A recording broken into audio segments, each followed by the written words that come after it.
पे इसीलिए आप कह सकते हैं कि ऊर्जा सुरक्षा के दृष्टिकोण से यदि देखें तो ये ठीक नहीं है। ऊर्जा सुरक्षा को बेहतर तब माना जाता है जब जो भी आवश्यकता है किसी देश की, जो भी विद्युत आवश्यकता है, जो भी ऊर्जा आवश्यकताएँ हैं, वो अगर देश के भीतर ही अगर पूरी की जा रही हैं, देश के पास जितने प्रकार के स्रोत हैं अगर उनसे पूरी की जा रही हैं, तब उसे हम ऊर्जा सुरक्षा कहते हैं। तो यहाँ पर अभी तो भारत के लिए तो समस्या है क्योंकि पेट्रोलियम हमारे पास नहीं है और पेट्रोलियम हमें प्राप्त करना पड़ता है बाकी देशों से। तो सबके साथ अच्छे संबंध बना के रखे रहने पड़ते हैं। पिछले साल जब हम लोगों ने रूस से अगर आपको याद हो, तो पिछले साल जब हम लोगों ने रूस से कुछ तेल खरीदा, तो इसको लेकर के बड़ा हंगामा मचाया गया। यूरोपीय देशों ने हंगामा मचाया, अमेरिका ने हंगामा मचाया, ये कह के कि जब रूस यूक्रेन पर हमला कर चुका है, तो हम लोग सब मिल कर के उनका विरोध कर रहे हैं, वैसे में भारत ने इनसे तेल क्यों खरीदा? तो भारत को काफ़ी इसके ऊपर काफ़ी बातें कही गई भारत को कि भारत को रूस से ये तेल नहीं खरीदना चाहिए। लेकिन बात आप सीधे-सीधे समझिए कि भारत सरकार को पहले भारतीयों के बारे में सोचना पड़ेगा और बाद में फिर सोचेंगे कि किसको अच्छा लग रहा है और किसको बुरा लग रहा है, कि कौन से देश यहाँ पर फूफाजी बनने वाले हैं, इस बात को बाद में सोचेंगे। पहले तो लोगों को जो आवश्यकता है, उसको पहले पूरा करना पड़ेगा। तो यहाँ पर इसीलिए हम लोगों को अगर सस्ता तेल रूस से मिल रहा है, तो हम लोगों को रूस से लेना पड़ेगा वो तेल। लेकिन आप यही देखिए कि फिर तुरंत फिर अमेरिका बुरा मान जाए और यूरोपीय देश बुरा मान जाए। हालाँकि यूरोपीय देश हमसे ज़्यादा तेल खरीदते हैं, फिर भी उस बात पर वो चुप है कि रूस से सबसे ज़्यादा तेल तो यही सारे राष्ट्र खरीद रहे हैं। जर्मनी है, फ्रांस है और बाकी यूरोपीय देश हैं, ये ज़्यादा तेल खरीद रहे हैं और भारत उससे काफ़ी कम तेल भारत ने खरीदा। फिर भी हंगामा जब बरपा, तो भारत पर बरपा। लेकिन यही है समस्या, यही सारी बातें हैं।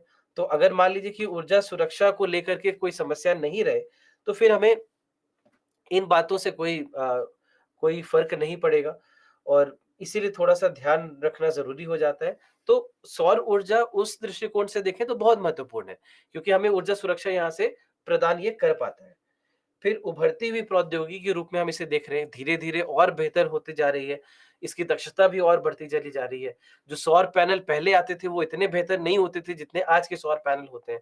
तो कई प्रकार से हमने देखा है कि विभिन्न पहलू हैं इसके, तो साथ ही साथ क्योंकि इतना कुछ हो रहा है, तो इससे और रोज़गार के भी नए अवसर बनते हैं, तो इसीलिए रोज़गार सृजन भी एक प्रकार से यहाँ से हम होते हुए देखते हैं। तो जहाँ तक मान लीजिए अगर रोज़गार के अवसरों की बात अगर होती है, तो एक जैसे सूर्य मित्र योजना है। सूर्य मित्र योजना है। तो अब सूर्य मित्र योजना के अंतर्गत क्या किया जा रहा है? लोगों को प्रशिक्षित किया जा रहा है। लोगों का प्रशिक्षण किया जा रहा है और उन्हें समझाया जा रहा है कि सौर ऊर्जा के साथ कैसे कार्य करते हैं। सौर ऊर्जा के जो विभिन्न पहलू हैं, उनके ऊपर यहाँ पर हमें काम देखने को मिलता है। तो इसीलिए रोज़गार के ये जो अवसर यहाँ पर हमें प्रदान हो रहे हैं, ये जो रोज़गार के नए अवसर बन रहे हैं, इसीलिए इसको भी समझना ज़रूरी है कि क्योंकि आज आप समझिए कि यहाँ पर हम बात कर रहे हैं कि किस प्रकार से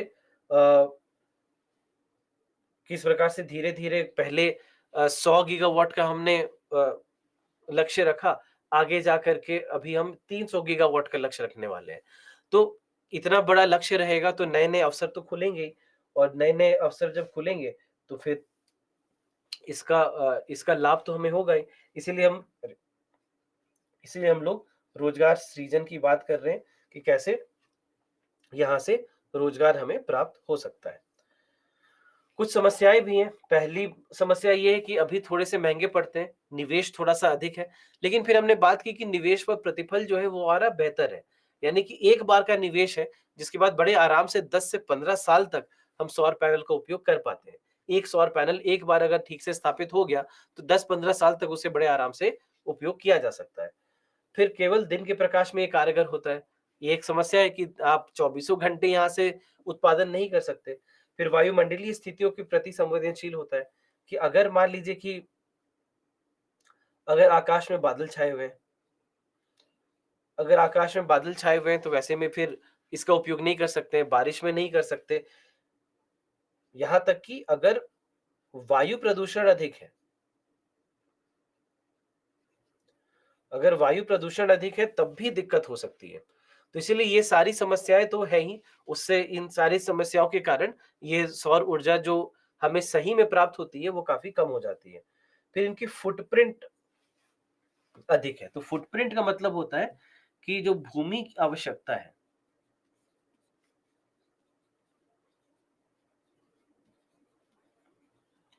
तो जो हमने भूमि आवश्यकता की बात की, उसी को फुटप्रिंट कहा जा रहा है यहाँ पर कि अधिक भूमि की यहाँ पर आवश्यकता पड़ती है, तो वो भी एक समस्या है। और विनिर्माण प्रदूषण यानी मैन्युफैक्चरिंग प्रदूषण। तो विनिर्माण मतलब जब जो सौर उपकरण बनाने में जो प्रदूषण होता है, सौर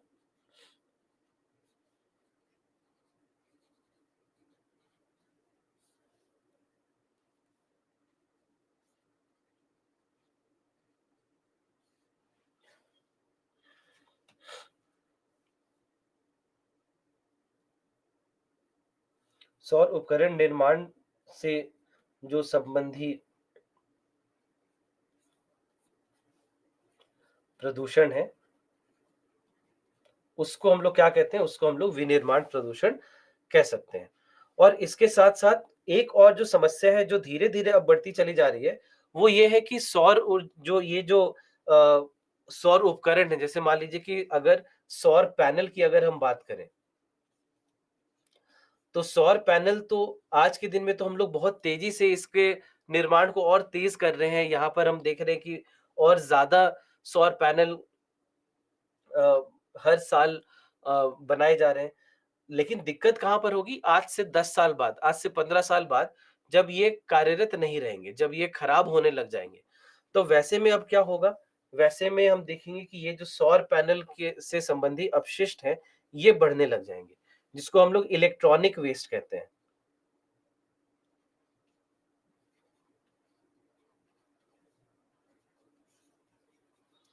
इलेक्ट्रॉनिक वेस्ट या इलेक्ट्रॉनिक अपशिष्ट जिसको कहा जाता है, ये बढ़ने लग जाएगा।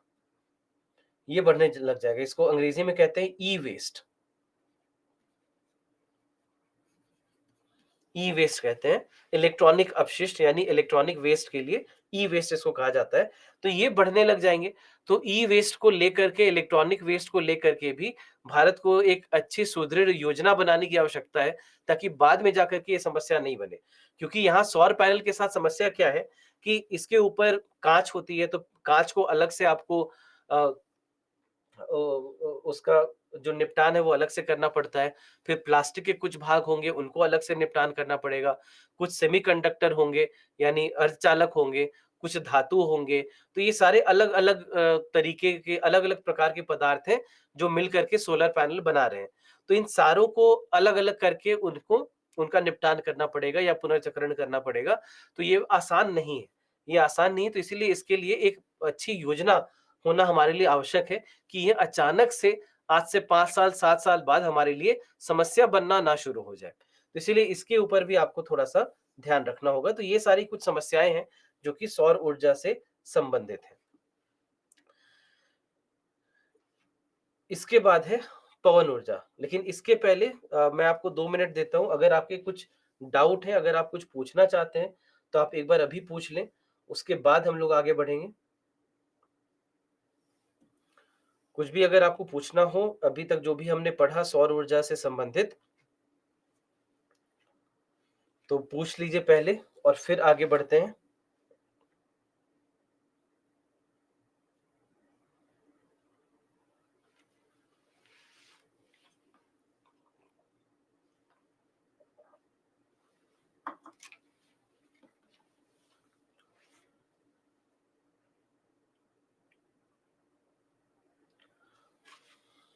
ऋषिका, आपने पूछा है कार्बन फुटप्रिंट क्या होता है? देखिए, कार्बन फुटप्रिंट यहाँ जो हम लोग फुटप्रिंट की बात कर रहे हैं और कार्बन फुटप्रिंट थोड़ा अलग होता है। कार्बन फुटप्रिंट होता है कि कितना कार्बन कोई उपयोग कर रहा हो। तो जैसे मान लीजिए कि आपकी दिनचर्या है, तो आपकी दिनचर्या में कहाँ-कहाँ पर आप कार्बन का उपयोग करती हैं या कार्बन का उत्सर्जन करती हैं, कार्बन डाइऑक्साइड का उत्सर्जन आप करती हैं, उसको जब हम लोग उसका जब मापन करते हैं, तो उसको हम लोग कार्बन फुटप्रिंट की तरह जोड़ते हैं।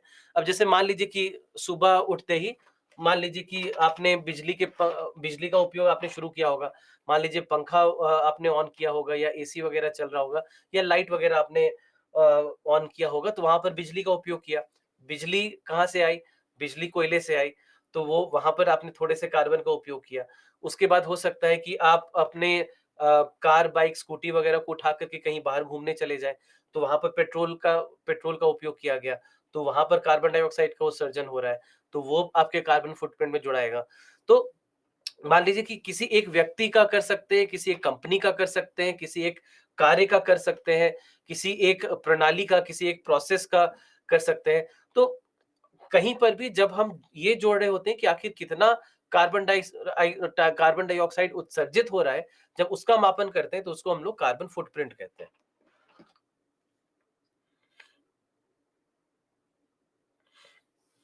तो ये ऋषिका आपका ये प्रश्न था। अभय आपने पूछा है, शुरू में जो सबमर्सिबल पंप और सरफेस पंप के बारे में बताया था, एक बार और। कुछ नहीं, बस इतना ही है कि सबमर्सिबल पंप वैसे पंप होते हैं जिनको जल स्रोत के भीतर स्थापित किया जाता है। जैसे मान लीजिए कि कुएँ के भीतर, कि कुएँ में पानी जहाँ पर भी है, उसके भीतर अगर रखा जा रहा है पंप को, तो उसको कहेंगे हम लोग सबमर्सिबल पंप।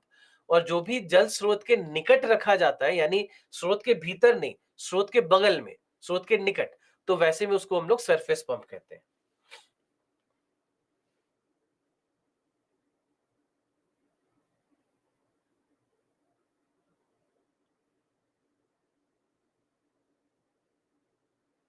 अल्फीज़ा आपने भी पूछा है यही कि सौर पंप के प्रकार। तो एक ये प्रकार तो मैंने बता दिया, दूसरा प्रकार क्या था? दूसरा प्रकार था सकारात्मक विस्थापन पंप और अपकेंद्री पंप। तो अपकेंद्री पंप यानी सेंट्रीफ्यूगल पंप, जहाँ पर अपकेंद्री बल के द्वारा पानी को बाहर की ओर फेंका जाता है। तो अपकेंद्री बल के कारण ये घूर्णन होगा और घूर्णन के कारण फिर हम देखेंगे कि ये जो पानी है ये बाहर की ओर फेंकाएगा। और दूसरा है हमारा सकारात्मक विस्थापन पंप यानी पॉजिटिव डिस्प्लेसमेंट पंप, जहां पर बिल्कुल एक सुई की तरह वह काम करता है कि जैसे सुई से आप वैक्सीन वगैरह खींचते हैं, तो वहां पर एक दाब में एक अंतर पैदा किया जाता है और उसके माध्यम से ये कार्य करते हुए हम देखते हैं। तो यहाँ पर भी वैसा ही कुछ होता है, यहाँ पर भी हम वैसा ही कुछ होते हुए देखते हैं।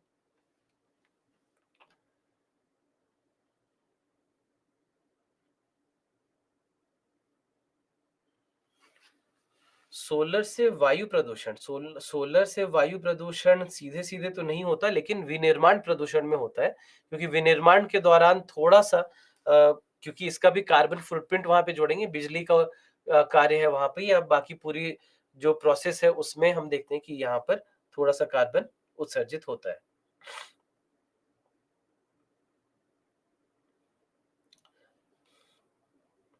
माला आपने पूछा है सीएसआईआर, समझ में नहीं आया। सीएसआईआर है centre for scientific and industrial research.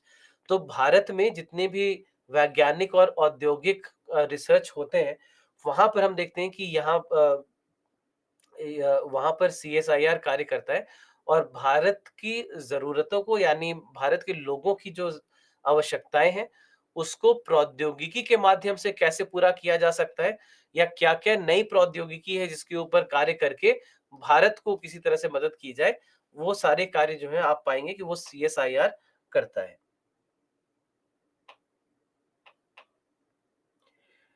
चंदन आपने पूछा है कि ई वेस्ट का कोई उपाय नहीं हो सकता? हाँ, बिल्कुल है। और 2016 में पहली बार ई ई वेस्ट मैनेजमेंट रूल लाया गया था भारत सरकार द्वारा, कि किस प्रकार से इलेक्ट्रॉनिक अपशिष्ट का प्रबंधन किया जाए। तो इलेक्ट्रॉनिक अपशिष्ट प्रबंधन योजना, माफ कीजिएगा, प्रबंधन नियम 2016 में पहली बार लाए गए थे, और उसमें थोड़े थोड़े बहुत संशोधन भी बाद में किए गए हैं, जैसे जैसे विश्व बदल रहा है, जैसे जैसे नए नए नए उपकरण आ रहे हैं, उस प्रकार से उसमें भी बदलाव किए जा रहे हैं।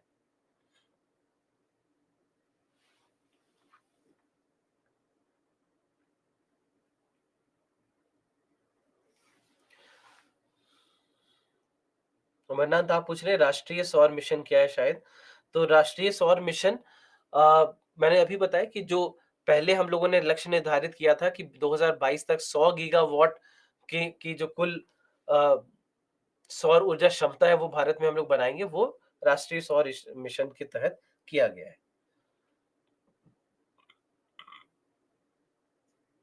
सौर ऊर्जा पर अब तक कौन-कौन सी योजनाएँ चल रही हैं?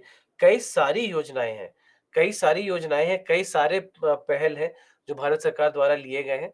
तो राष्ट्रीय सौर ऊर्जा है, सृष्टि राष्ट्रीय सौर मिशन है, सृष्टि योजना है, सूर्य मित्र योजना है, सोलर सिटी योजना है, सौर शहर जिसको कहते हैं। फिर अ, सोलर पार्क बनाए जा रहे हैं, फ्लोटिंग सोलर पैनल भी इसी इसी सारे पहल का एक भाग है। तो कई सारे ये सब है, कुसुम योजना को भी अब इसी के अंतर्गत हम गिनेंगे। तो इस प्रकार से बहुत सारे हैं, जो यहाँ पर कार्य किए जा रहे हैं।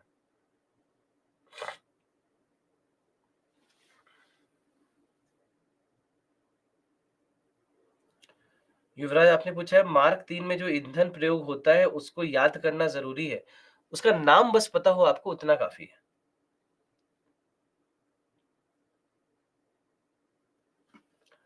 रोशनी आपने पूछा है कि सोलर पैनल के लिए कौन-सा जियो एरिया ज़्यादा सूटेबल होता है? देखिए, उस प्रकार के क्षेत्र ज़्यादा अच्छे होंगे जहाँ पर सौर ऊर्जा बेहतर प्राप्त हो पाती है, जहाँ पर बहुत ज़्यादा बारिश ना होती हो, बहुत ज़्यादा बादल हमेशा साल भर ना छाए रहते हों। तो उस प्रकार के जो क्षेत्र हैं उनको हम चुनेंगे। जहाँ पर प्रदूषण कम होता हो वैसे क्षेत्रों को चुनेंगे। तो इस प्रकार के क्षेत्र होंगे जहाँ पर जो सौर ऊर्जा जो हमें प्राप्त हो पाती है दिन भर में, वो थोड़ी बेहतर जहाँ पर हो, जहाँ अधिक जहाँ पर हो उनको। तो वैसे में क्योंकि भारत का आधा भाग जो है, आपको पता है कि वो अ, कर्क रेखा के और भूमध्य रेखा के बीच में आती है, तो वो भाग विशेषकर ज़्यादा महत्वपूर्ण हो जाता है, क्योंकि वहाँ पर सौर ऊर्जा और तीव्र होती है।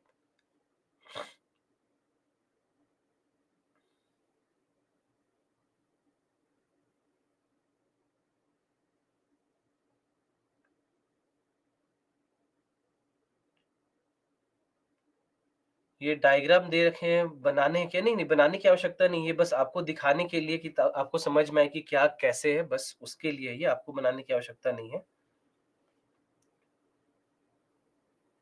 कुसुम आपने पूछा है सबमर्सिबल पंप पानी के अंदर है तो वो सूर्य की रोशनी का कैसे उपयोग करता है? शायद आप ये पूछना चाह रही हैं।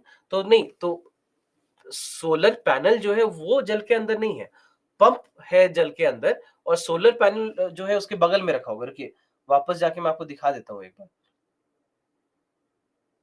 देखिए, सोलर पैनल जो है, वो बगल में रखा हुआ है, सौर पैनल बगल में रखा हुआ है और वो जो है कनेक्ट करके हमने रखा है पंप से।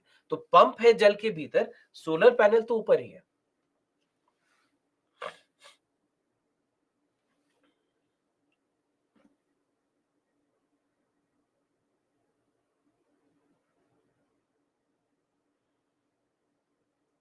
रजनीश आपने पूछा है कितने मेगावाट ग्रिड सौर ऊर्जा क्षमता स्थापित करने का राष्ट्रीय लक्ष्य निर्धारित किया गया है? 100 गीगावाट का रखा गया था। देखिए, 100 गीगावाट रखा गया था, 2022 का लक्ष्य था और अब आगे जा करके हम लोग 250 से 300 गीगावाट तक की कोशिश में लगे हुए हैं 2030 तक। ज्वारीय ऊर्जा किसमें आता है? अंशुमन आपने पूछा। ज्वारीय ऊर्जा को भी हम लोग नवीकरणीय ऊर्जा ही बोलेंगे। हालाँकि भारत के लिए बहुत मतलब भारत भी इसका उपयोग कर ही रहा है, लेकिन इसके ऊपर इतनी अधिक योजनाएँ नहीं है, जितनी बाकियों के लिए है।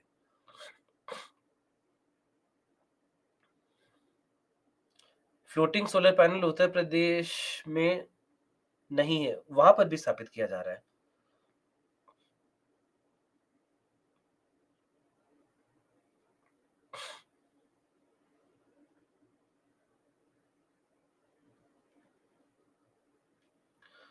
सौर नवीन आपने लिखा है सौर ऊर्जा की बिजली के अतिरिक्त करने के लिए बैटरी की कीमत अलग से देना होगा तो समस्या। नहीं, तो सोलर सेल इसमें लगे हुए होते हैं, सोलर पैनल में सोलर सेल लगे हुए होते हैं, अलग से नहीं लेना पड़ता है। शिवम आपने पूछा है सोलर पैनल से नेचर में कोई इफ़ेक्ट नहीं पड़ सकता है फ्यूचर में?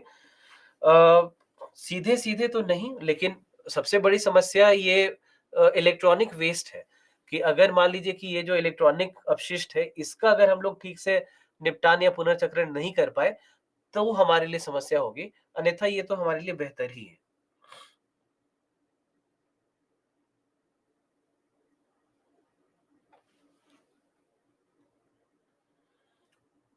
मालती आपने पूछा सोलर एनर्जी के विनिर्माण प्रदूषण कैसे होगा? विनिर्माण के दौरान होने वाला जो प्रदूषण है कि जब आप सोलर पैनल बना रहे हैं या कोई भी उपकरण बना रहे हैं तो उसके लिए बिजली लगी। बिजली लगी तो बिजली कहाँ से आई? कोयले से आई। तो कोयले से आई तो कोयले का उपयोग ज़्यादा हुआ। तो इसीलिए उसको हम लोग एक छोटा-सा प्रदूषण का भाग मानते हैं।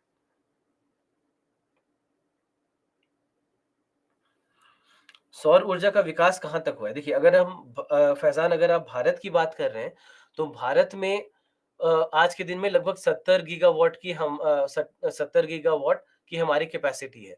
अब 70 गीगावाट भी काफ़ी अच्छा है। अगर आप वैश्विक आंकड़ों को देखेंगे तो आप पाएँगे कि अ, भारत आज के दिन में सौर ऊर्जा स्थापना को लेकर जो प्रतिवर्ष जो सौर ऊर्जा स्थापना है, उसमें भारत चौथे नंबर पे आता है।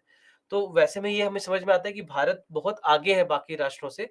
तो हमारी कोशिश है और अभी पता है कि अभी काफ़ी है जो हम लोग कर सकते हैं। मतलब यहाँ पर ऊर्जा स्थापना तो अभी जो हम लोग कर रहे हैं वो समझ लीजिए कि जो हमारे पास क्षमता है, उसका 10-20% ही हमने अभी तक कार्य किया है। अभी बहुत आगे जा सकते हैं।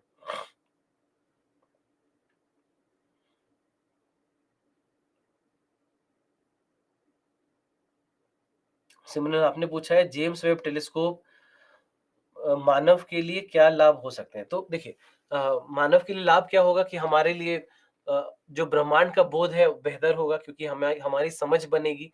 बहुत सारे जो खगोलीय पिंड हैं जिसको शायद हम ठीक से आज तक नहीं देख समझ पाए हों, उनको बेहतर समझ पाएँगे। जो जो बिल्कुल प्राचीन आकाशगंगाएँ हैं, जिसको आज तक किसी भी टेलीस्कोप के माध्यम से हम लोग नहीं देख पाए, उनको देख पाएँगे और उनसे हमें एक बेहतर समझ बनेगी हर तरफ। इसमें जो उपकरण उपयोग हुए हैं, वो हमारे भविष्य में भी उपयोगी होंगे। यानी यहाँ पर से जो हमें जो भी समझ लीजिए कि हमें अ, तकनीक प्राप्त हुई, जो प्रौद्योगिकियाँ हमने बनाई उसको आगे जाकर भविष्य में भी अलग-अलग मिशनों में इसका उपयोग किया जा सकेगा। तो इस प्रकार से आप कह सकते हैं कि क्या-क्या हमारे लाभ हो सकते हैं।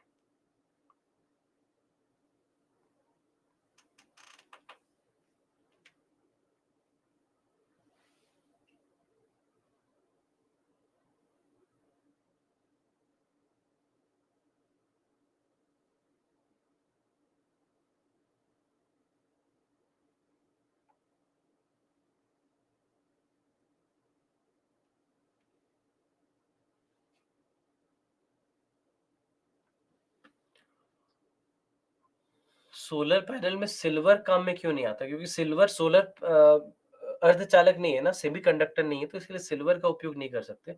और सिल्वर अगर ऐसे भी मान लीजिए अर्धचालक होता भी तो सिल्वर बहुत महँगा है, तो उसका उपयोग करना बहुत मुश्किल है। अंशुमन आपने पूछा है सोलर एनर्जी से वायु प्रदूषण कैसे? वही विनिर्माण प्रदूषण के दौरान, वहाँ पर होता है।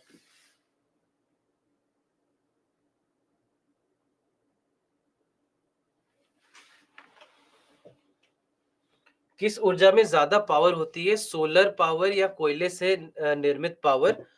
ये भरत आपने पूछा है। देखिए, कोयले से प्राप्त ऊर्जा आप ये कह सकते हैं कि वहाँ से बेहतर और ज़्यादा ऊर्जा प्राप्त होती है। लेकिन फिर बात वही है कि ज़्यादा सोलर पैनल लगा कर के हम वो ऊर्जा प्राप्त कर सकते हैं।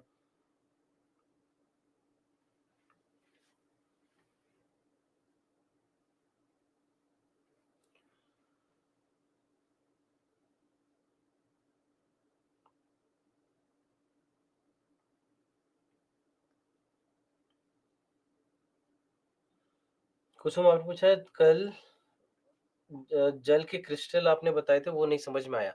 देखिए जल के क्रिस्टल का मतलब क्या हो गया कि जब अणु जो जल के ऐसे अणु जो होते हैं जो कि एक ठोस रूप में होते हैं मतलब जैसे नमक है ना, मान लीजिए कि नमक की तरह अगर आपको दिखें, जैसे वॉशिंग पाउडर आपको जो दिखता है उसमें जल के ठोस अणु होते हैं।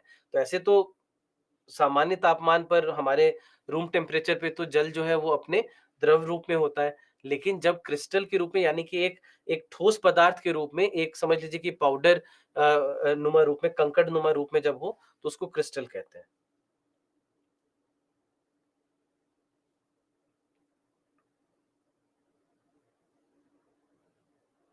हाँ, इंटरनेशनल सोलर अलायंस भी है, अभय बिल्कुल सही कहा आपने।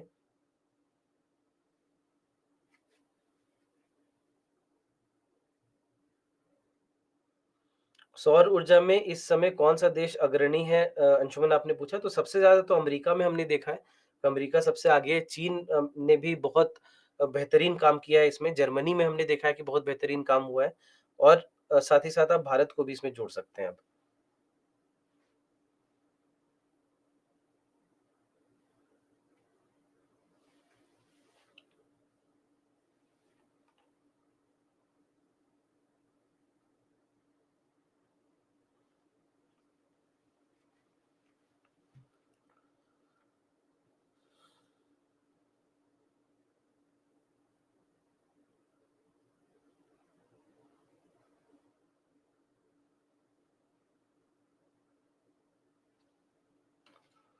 चंदन आपने पूछा मरुस्थलीय भूमि क्या सौर ऊर्जा के लिए बेहतर स्थल हो सकता है? हाँ, बिल्कुल है। और इसीलिए हमने भी देखा है कि हमने राजस्थान में भी इसकी स्थापना की है और कई जगहों पर की है। तो मरुस्थल में भी बिल्कुल करते हैं, लेकिन वहाँ पर रख-रखाव की समस्या थोड़ी अधिक होती है। बाकी स्थानों पर रख-रखाव उतना मुश्किल नहीं होता जितना मुश्किल मरुस्थलीय इलाकों में होता है।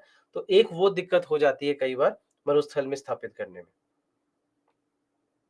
क्योंकि अ, अगल-बगल की जो रेत होती है कई बार धूल के कारण, आँधियों के कारण वो नष्ट कर सकती खराब कर सकती है पैनल को। साथ ही साथ वहाँ का जो ताप है मतलब धरती का जो ताप है, वो काफ़ी ज़्यादा होता है बाकी स्थानों की तुलना में। तो वो भी कई बार सोलर पैनल को खराब कर सकता है। तो इसलिए वहाँ पर रख-रखाव की समस्या थोड़ी-सी ज़्यादा हो जाती है। लेकिन करना बिल्कुल संभव है और हम कर भी रहे हैं।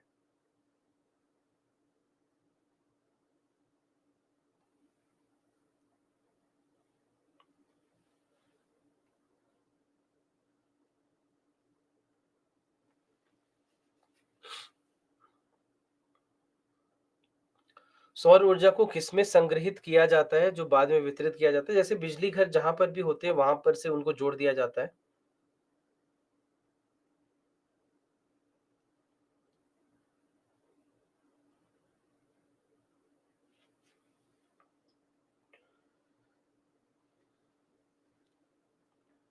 दिनेश आपने कहा है सोलर एनर्जी को लिथियम के बैटरी में सेव रखते हैं, ये भी एक समस्या है। हाँ, बिल्कुल है। लिथियम जहाँ-जहाँ पर उपयोग कर रहे हैं, वहाँ-वहाँ पर लिथियम एक समस्या बनी ही हुई है अभी। आपने इसके बारे में पढ़ा होगा कि लिथियम के खनन को लेकर के भी कितनी दिक्कत है, जिसके कारण हम देखते हैं कि जो हमारे इलेक्ट्रिक कार है, इलेक्ट्रिक व्हीकल जिनको कहते हैं, उनको कितनी परेशानी हो रही है। इस बार आपकी मुख्य परीक्षा में भी ये प्रश्न पूछा गया था।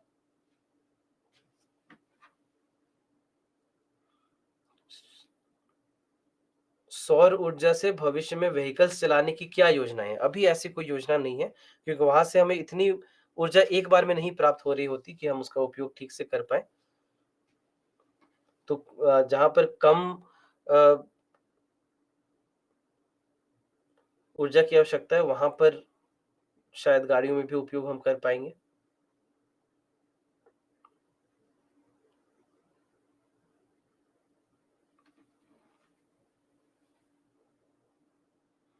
क्वथनांक और गलनांक क्या होता है? क्वथनांक मतलब बॉइलिंग पॉइंट होता है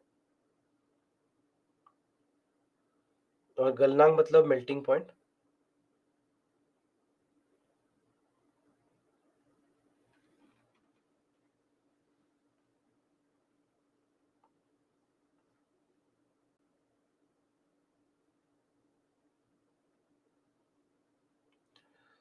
अनुराग आपने पूछा है कि चंद्रयान 3 के विक्रम लैंडर और प्रज्ञा रोवर एक्टिवेट नहीं हो रहे हैं तो इससे क्या नुकसान होगा? नुकसान नहीं होगा कुछ, जैसा इसरो ने भी बताया कि वो बस कोशिश कर रहे थे उनको जो आँकड़े प्राप्त करने थे, वो आँकड़े मिल गए हैं। जो पहली बार ही जब प्रज्ञा से कार्य लिया गया और विक्रम से कार्य लिया गया, तो हमें जो आँकड़े चाहिए थे वो आँकड़े हमें मिल चुके हैं। कोशिश ये थी कि अगर दोबारा हम एक्टिवेट कर पाए, तो और थोड़े आँकड़े मिल जाएँगे। तो इसीलिए नुकसान ऐसा कुछ नहीं है, जितने आँकड़े हमें जो चाहिए थे, वो हमें मिल चुके हैं, बस हमारी कोशिश थी कि दोबारा इसका एक बार उपयोग कर पाएँ।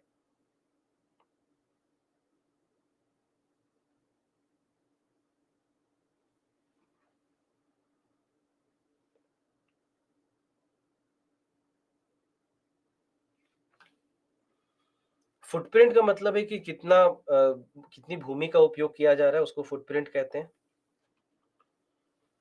ठीक है?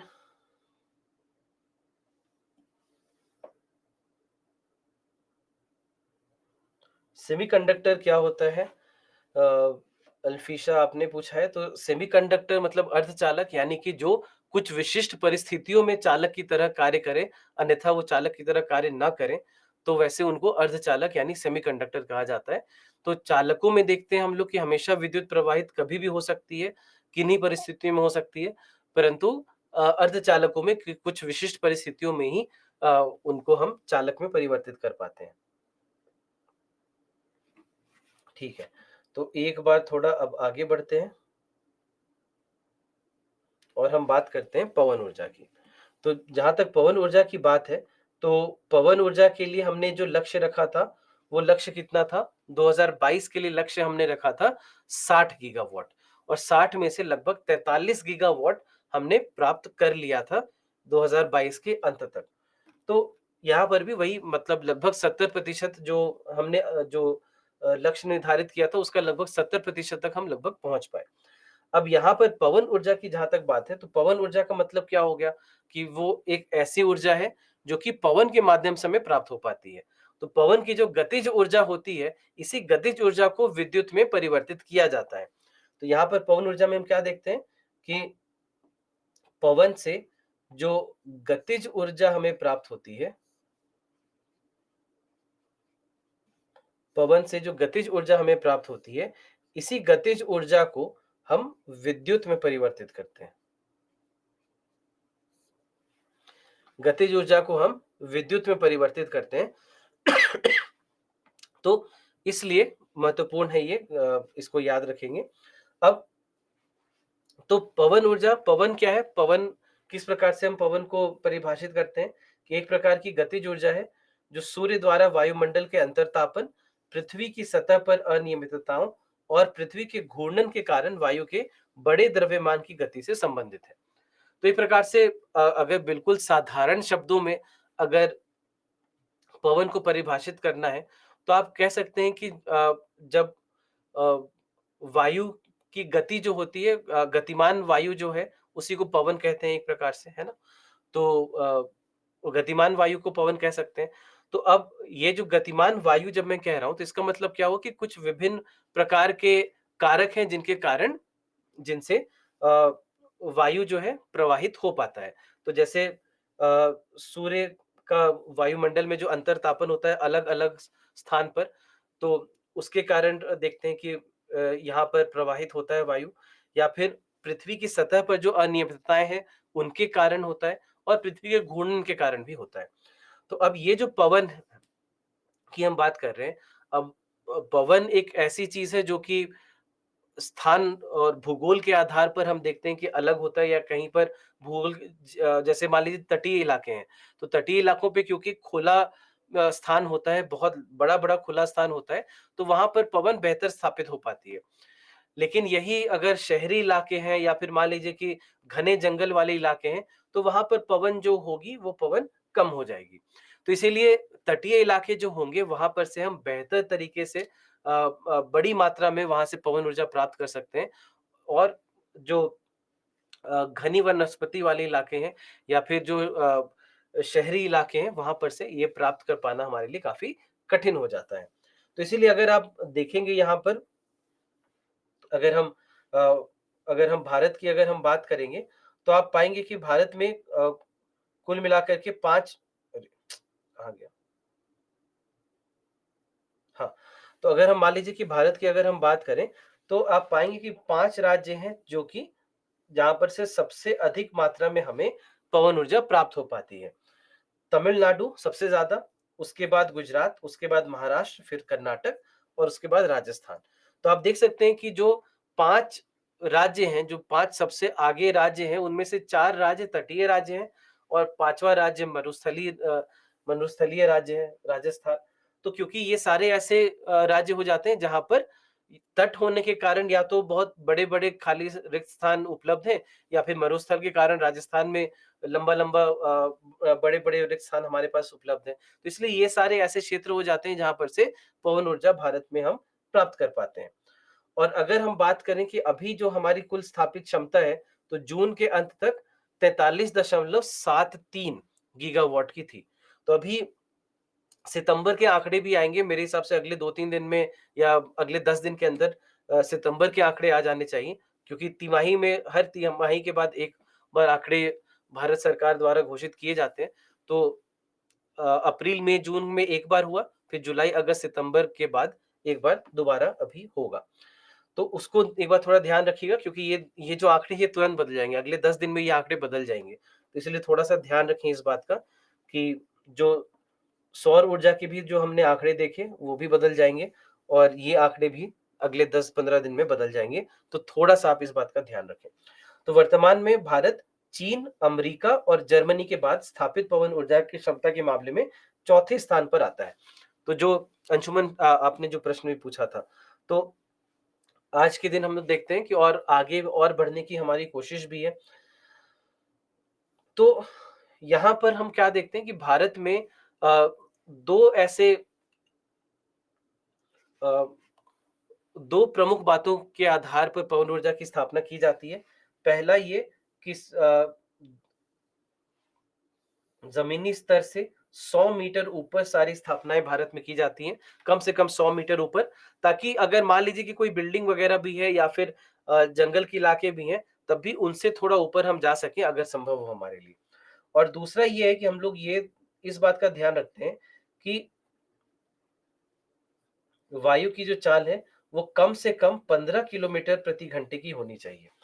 कम से कम 15 किलोमीटर प्रति घंटे की होनी चाहिए। तो ये इन 2 बातों का ज़रूर ध्यान रखा जाता है पवन ऊर्जा की स्थापना के लिए।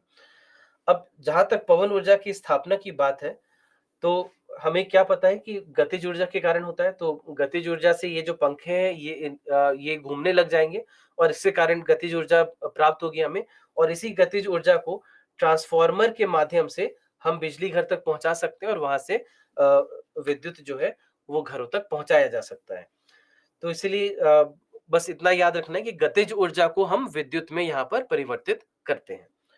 अब एक जो बहुत महत्वपूर्ण अ, नए प्रकार की पवन ऊर्जा है, वो हो जाती है अपतटीय पवन ऊर्जा, जिसको हम लोग ऑफ़शोर विंड एनर्जी कहते हैं। इसको कहा जाता है ऑफ़शोर,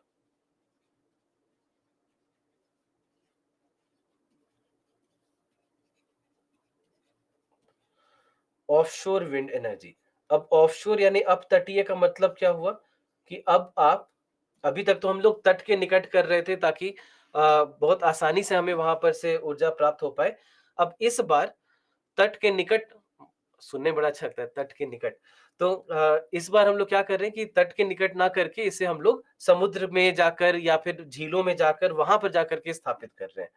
तो वैसे में क्या होगा कि यहाँ पर तो ख़ैर ना कोई जंगल है, ना कोई शहरी आबादी है, ना कुछ है। तो यहाँ पर जो वायु का जो वेग होगा और बेहतर होगा, है ना? तो इसलिए यहाँ पर हम देखते हैं कि ये आज के दिन में ये काफ़ी महत्वपूर्ण होता जा रहा है और विश्व में कई स्थानों पर इसे और बेहतर तरीके से स्थापित करने की कोशिश की जा रही है।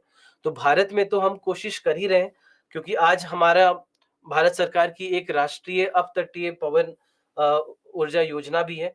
National offshore wind energy policy है हमारी। तो वहाँ पर इसके इसके अंतर्गत क्या-क्या कार्य किया जा सकता है? कैसे अपतटीय पवन ऊर्जा की स्थापना भारत में की जा सकती है? तो वहाँ पर हम लोग देख रहे हैं कि ये सारे कार्य किया जा रहा है और इसके अलावा विश्व के कई बाकी देश भी हैं जैसे कुछ यूरोपीय देश हैं जहाँ पर अपतटीय पवन ऊर्जा की स्थापना काफ़ी बेहतर तरीके से की गई है। साथ ही साथ हमने यह देखा है कि चीन इस क्षेत्र में काफ़ी तेज़ी से आगे बढ़ रहा है और अपतटीय पवन ऊर्जा की स्थापना चीन में सबसे तेज़ी से हो रही है। मतलब यूरोपीय देशों में भी इतनी तेज़ी से नहीं हो रही है जितनी चीन में हो रही है और बहुत जल्दी हम शायद देखेंगे कि चीन जो है वो यूरोपीय देशों से भी आगे निकल जाएगा। तो काफ़ी तेज़ गति से हमने देखा है कि चीन भी इसके ऊपर कार्य कर रहा है। भारत में भी हमने इसके ऊपर कार्य करना शुरू किया है और इसीलिए जो हमारी राष्ट्रीय अपतटीय पवन ऊर्जा नीति है, उसके अंतर्गत हमने इस पर कार्य करना शुरू कर दिया है। तो 2 राज्य हैं विशेषकर जहाँ पर इस संबंध में कार्य किए जा रहे हैं। एक हो जाता है तमिलनाडु, एक हो जाता है तमिलनाडु और तमिलनाडु के अलावा गुजरात।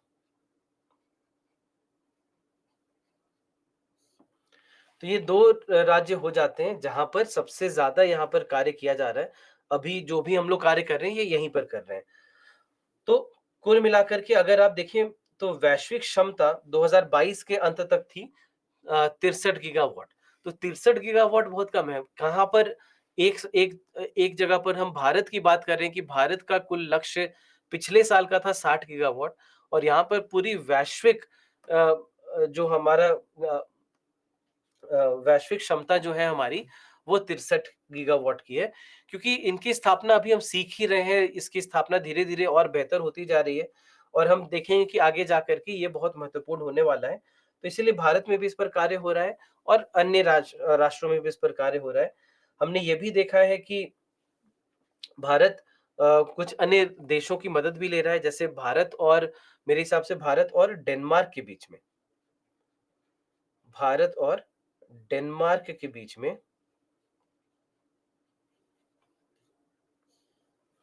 भारत और डेनमार्क के बीच में भी एक संधि है और जहाँ पर हमने देखा है कि डेनमार्क भारत को इसमें इसकी स्थापना में मदद करेगा क्योंकि डेनमार्क में पहले से इसकी स्थापना की जा चुकी है और वहाँ पर वो इसका उपयोग कर रहे हैं।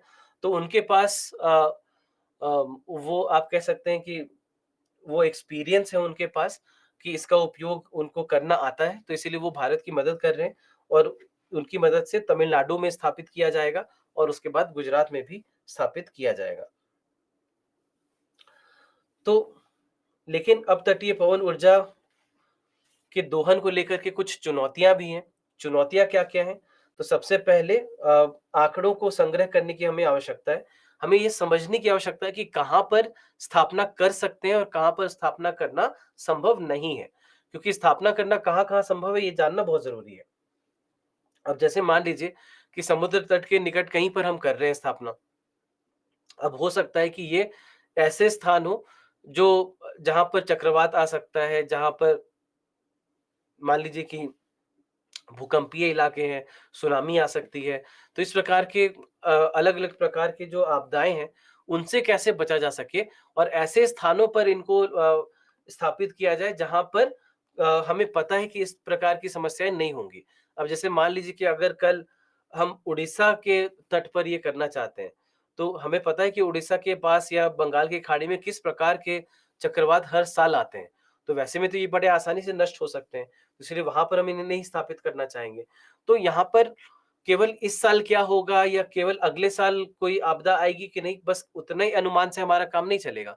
हमें अगले 15 साल, 20 साल तक के अनुमान को सोच के चलना होगा ताकि हम समझ सकें कि इसका कहाँ पे स्थापना इसकी की जा सकती है, कहाँ नहीं। तो ये एक दिक्कत होती है और इसके कारण और साथ-साथ हम देखते हैं कि निवेश भी बहुत अधिक है। इसकी स्थापना आसान नहीं है। जितने आसानी से हम अ दूसरे पवन ऊर्जा क की स्थापना कर पाते हैं हम लोग अ, उतने आसानी से हम अ, अपतटीय पवन ऊर्जा की स्थापना नहीं कर पाते, तो इसमें लागत बहुत अधिक होती है। उसके बाद यूरोप में हमने देखा कि कई वर्षों से प्रोत्साहन दिए जा रहे थे, अलग-अलग प्रकार से अ, उन्हें वित्तीय लाभ भी दिया जा रहा था, जो भी कंपनी वगैरह अगर इसके साथ अगर अपतटीय पवन ऊर्जा के साथ जुड़ी हुई है, तो उनको भी कुछ लाभ दिए जा रहे थे। लेकिन उस प्रकार के समर्थन भारत में उपलब्ध नहीं है। वैसा कोई समर्थन भारत में नहीं देखा गया है और यहाँ पे इसीलिए आप निजी कंपनियाँ आसानी से नहीं उतर सकती क्योंकि लागत इतनी अधिक है, निवेश इतना अधिक है कि सारी कंपनियों के लिए ये आसान भी नहीं है। तो वैसी ही कंपनियाँ बस कर सकती हैं जिनके पास अच्छे निवेश करके अगर नुकसान भी हो कुछ सालों तक, तो वो बर्दाश्त करने की क्षमता रखें। तो जैसे मान लीजिए सौर ऊर्जा है, तो सौर ऊर्जा में तो हमने देखा है कि कई सारे नई-नई कंपनियाँ आ रही हैं, स्टार्टअप आ रहे हैं और वो सौर सौर पैनल बनाते हैं, बाकी उपकरण बनाते हैं। लेकिन अपतटीय पवन ऊर्जा में ऐसा होना संभव नहीं है। एक स्टार्टअप के पास इतनी निवेश क्षमता नहीं होगी कि वो उस नुकसान को बर्दाश्त करके भी आगे अपना कार्य कर सके। फिर सौर ऊर्जा का उत्पादन अभी अत्यधिक सस्ता है और तटवर्ती पवन पवन ऊर्जा अभी स्वयं उतनी विकसित नहीं है। और अभी तो हम देख रहे हैं कि लक्ष्य निर्धारित कर रहे हैं, हम लोग नए लक्ष्य रख रहे हैं, उनको प्राप्त करने की कोशिश कर रहे हैं। तो इसीलिए इसीलिए अभी हमारा जो ध्यान है, वो सौर ऊर्जा और तटवर्ती पवन ऊर्जा पर ज़्यादा केंद्रित है और उसके बाद फिर हम शायद अब तटीय पवन ऊर्जा पर वापस आएँगे। तो कुल मिलाकर के अगर पवन ऊर्जा के लाभ देखें तो आप लाभ समझ जाएँगे आप, इनकी चर्चा लगभग हम लोगों ने जो सौर ऊर्जा में की थी वही सारी बातें यहाँ पर भी हैं। तो नवीकरणीय और चिरस्थायी हैं, पर्यावरण के अनुकूल हैं, जीवाश्म ईंधन की खपत को कम करती हैं, निःशुल्क हैं, फुटप्रिंट कम है, ये यहाँ पर सौर ऊर्जा के मुकाबले बेहतर हो जाता है क्योंकि फुटप्रिंट वाला समस्या यहाँ पर नहीं है। औद्योगिक और घरेलू प्रतिष्ठान दोनों में उपयोग कर सकते हैं। इनको रिमोट पावर सॉल्यूशन कहा जाता है कि जो दूरस्थ इलाके हैं वहां पर इन्हें स्थापित किया जा सकता है। रख रखाव काफी कम चाहिए। ऊर्जा सुरक्षा को ये संवर्धित करेगा और रोजगार सृजन में हमें मदद करेगा। तो जो सारी बातें हमने सौर ऊर्जा के लिए भी की थी वही यहाँ पर भी देख रहे हैं। चुनौतियों को भी समझें। चुनौतियां क्या क्या है हमारे सामने। पहला कि वायु में हमेशा उतार चढ़ाव लगा रहता है, तो वैसे में कई बार हमें नहीं पता लगता कि कितनी पवन ऊर्जा हमें प्राप्त हो पाएगी। एक बात हो जाती है कि क्षमता कितनी है, तो क्षमता कुछ भी हो सकती है, लेकिन वास्तविकता में कितनी पवन ऊर्जा हमें प्राप्त हो पाई, वो आंकड़े काफी अलग हो सकते हैं। और हो सकता है कि जो भी क्षमता है, जो भी हमारी क्षमता है किसी भी पवन ऊर्जा संयंत्र की, मान लीजिए कि क्षमता 10 मेगावाट की है और वास्तविक में हम केवल 1 मेगावाट या 2 मेगावाट ही बिजली पैदा कर पा रहे हैं। तो इसीलिए क्षमता और वास्तविक जो हमारे पास आंकड़े हैं, इसमें काफ़ी अंतर हो सकता है। फिर स्थापित करने में खर्च, निवेश बहुत ज़्यादा है। इसके बारे में शुरुआत में निवेश काफ़ी है, लेकिन वही बात है यहाँ पर भी कि इस निवेश का प्रतिफल काफ़ी बेहतर है कि अगले 10 साल, 15 साल में ये हमारे निवेश का एक बहुत बेहतरीन प्रतिफल दे सकता है। उसके बाद वन्य जीवों के लिए खतरा। अब वन्य जीवों के लिए कैसे खतरा है? अब जैसे इन चित्रों को अगर आप देखें, तो यहाँ पर आप क्या देख रहे हैं कि ये जो सारे पक्षी हैं, ये बिल्कुल अ, जो इसके पंखे हैं, उसके एकदम पास से गुज़र रहे हैं। तो हो सकता है कि इस पंखे से टकरा करके भी इनको उनकी मृत्यु हो जाए। इस प्रकार की समस्याएँ हो सकती हैं और हो सकती नहीं है, ऐसा होता हुआ हमने देखा है। हमने इसके कुछ उदाहरण कर्नाटक में देखे हैं, हमने इसके कुछ उदाहरण गुजरात, राजस्थान में भी देखे हैं कि जहाँ पर हमने देखा है कि इस प्रकार से पक्षियों की मृत्यु हुई है। जहाँ पर एक विशेष पक्षी की बात सबसे ज़्यादा की जाती है, वो है ये पक्षी। ये कौन-सी पक्षी है? जिसको पता हो जल्दी से बताएँ। अभय बिल्कुल सही, अंकुल बिल्कुल सही, कुसुम बिल्कुल सही,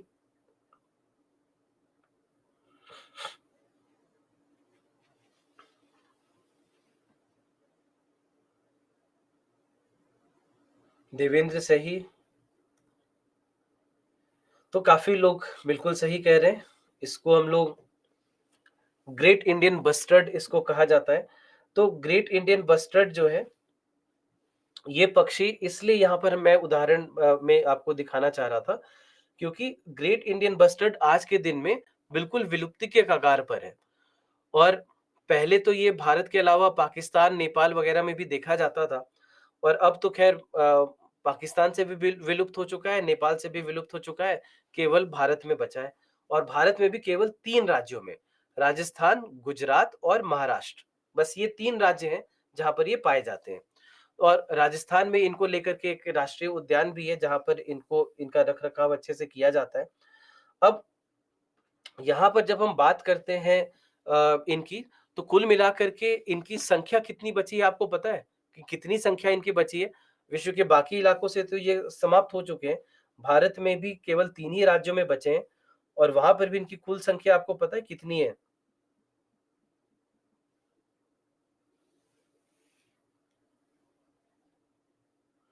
हाँ, प्रियंका आपने बिल्कुल सही जवाब दिया।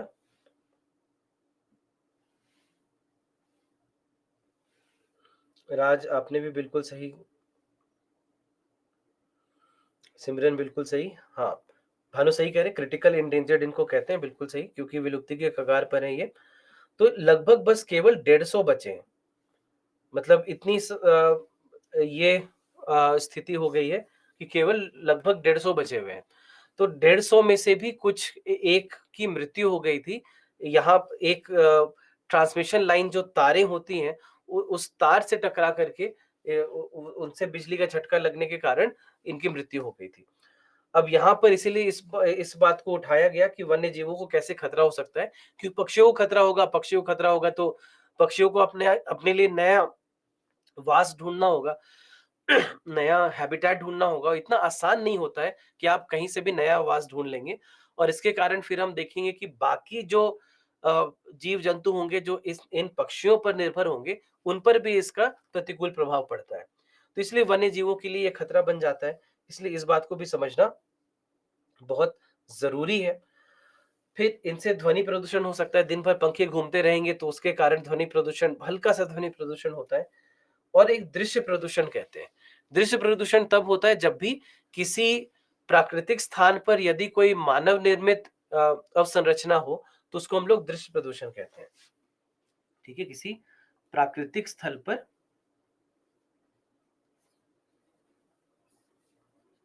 प्राकृतिक स्थल पर